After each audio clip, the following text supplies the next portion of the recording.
Eu vejo como positivo, porque historicamente os partidos políticos eles tinham uma grande intervenção, né, naquele período principalmente ditatorial, uma intervenção do Estado dentro dos partidos. E eles conseguiram uma autonomia na Constituição de 88, uma autonomia partidária, né, permitiram que o artigo 17 da Constituição, depois daquele período de muita intervenção negativa, eles conseguiram uma autonomia maior e alguma independência, inclusive virou uma pessoa jurídica de direito privado. Só que ao longo do tempo, nesses últimos 30 anos de democracia, de redemocratização principalmente, a gente viu que essa autonomia total fez um pouco de mal aos partidos e à política. Então, houve uma tendência de centralidade, né, de formação de oligarquias, de concentração de poder na mão dos diretórios nacionais, em detrimento dos filiados. Isso foi um processo que aconteceu e as pessoas sabem disso. Eu estou falando de casos de partidos que têm donos, casos de partidos que têm discussões sobre partido de aluguel, que não são os casos que eu estou, logicamente, falando. Mas o que a gente tem a ver com isso é que o momento político mudou. Há um princípio constitucional que deve ser a todos submetido, que é o princípio democrático. Não se pode admitir uma família que não seja democrática, uma empresa que não seja democrática, uma sociedade anônima, uma associação de bairro. Todas as instituições, para chegarmos a uma democracia plena, devem respeitar o princípio democrático. E por que o partido político ia ficar de fora? Durante esse muito tempo, os partidos ficaram, de fato, foram blindados, a justiça não fazia intervenções nesse sentido, havia uma percepção de que era matéria interna ao partido, chamada interna corporis, e isso fez com que os partidos, por proteção, não fossem quase que atingidos por esse princípio democrático, apesar de ser uma figura de direito privado, mas que tem uma função pública, uma função importante de mediação política, através do partido que as pessoas se candidatam, através do partido que se discute política. Então, isso é um processo histórico que nós chegamos agora num momento novo. A ausência de justa causa para se dissolver um partido, como no caso do MDB, fez com que nós fôssemos à justiça comum.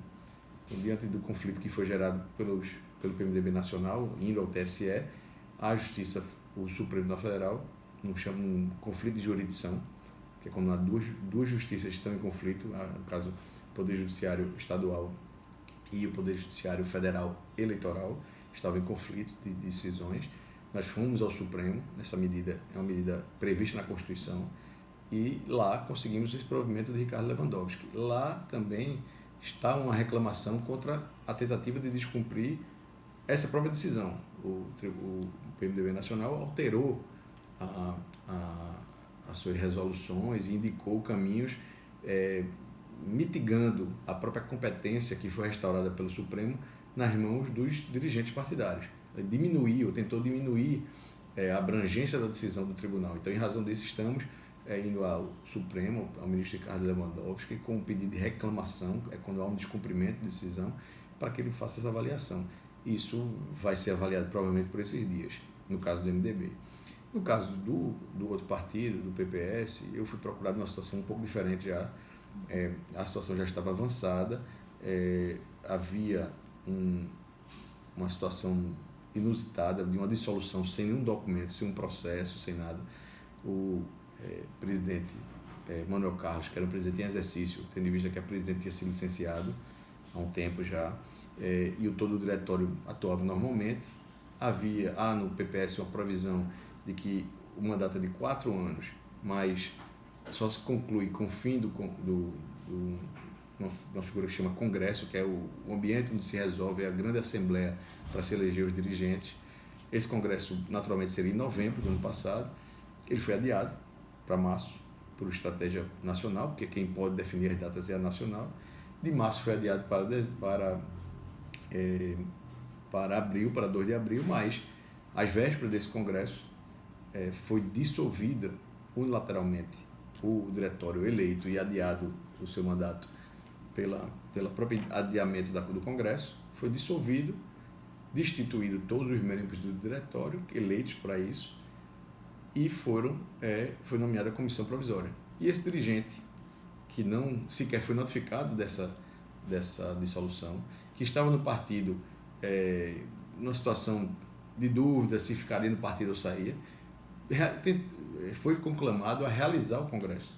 Realizou o Congresso no dia 2 de abril, provocado por todos os representantes dos municípios, dos filiados. Esses representantes se juntaram, elegeram, porque o Congresso está marcado dia 2, e foram ao TRE registrar. Foi quando descobriram que a comissão provisória estava nomeada e o diretório destituído. Nunca teve a notificação de destituição. Foi um ato arbitrário que tirou a vontade das pessoas que fazem a base do partido, que são os filiados, os dirigentes municipais, que consequentemente fazem o Congresso e elegem os dirigentes.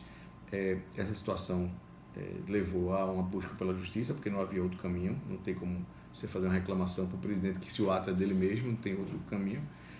Foi feita uma ação judicial pedindo o restabelecimento desse diretório e a entrada dos dirigentes eleitos no dia 2 de abril, a validação daquele ato do dia 2 de abril, marcado pela Nacional, realizado pelos presidentes legítimos e que querem agora continuar a administrar o partido.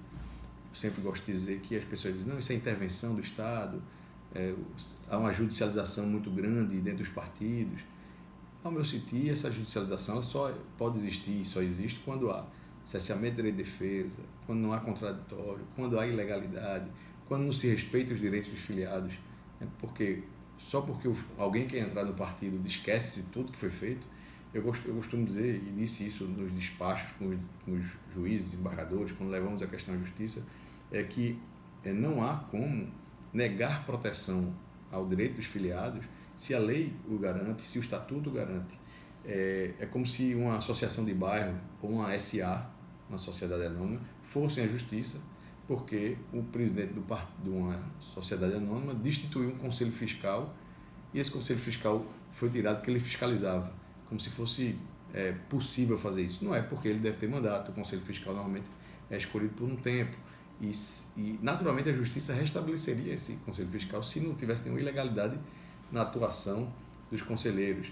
Numa associação de bairro, a mesma coisa, num sindicato, num clube de futebol, em qualquer lugar que alguém legitimamente eleito for tirado sem nenhum processo que tenha justa causa, haverá ilegalidade e de respeito aos filiados, às pessoas envolvidas.